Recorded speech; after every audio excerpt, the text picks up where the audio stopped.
Komisi 1 DPR RI menggelar rapat panitia kerja membahas RUU TNI di salah satu hotel bintang 5 pada akhir pekan lalu. Rapat yang digelar tertutup menuai aksi protes dari kelompok masyarakat sipil. Aksi protes ini terdiri dari 3 orang dengan membawa surat terbuka penolakan pembahasan RUU TNI.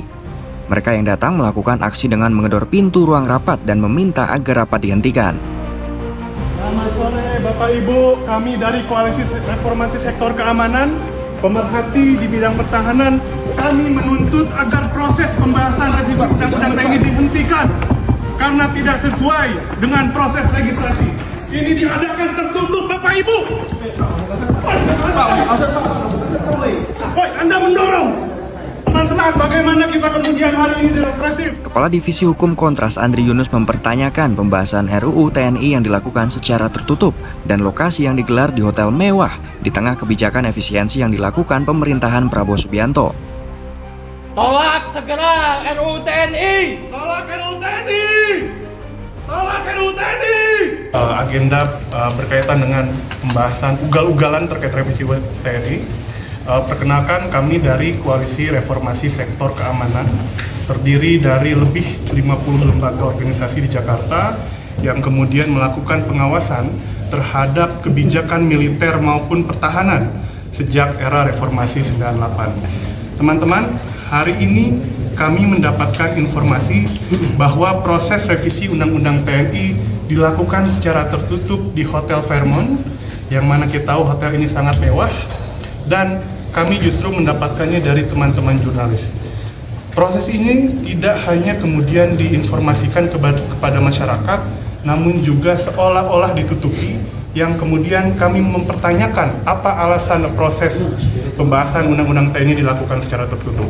Sebelumnya, kami dari Koalisi Masyarakat Sipil Reform Sektor Keamanan telah mengirimkan surat terbuka untuk memberikan masukan kepada Komisi 1 DPR, sekaligus meminta untuk menunda proses pembahasannya, mengingat secara substansi kami pandang dan kami nilai sangat kemudian mengaktifasi kembali dui fungsi militer.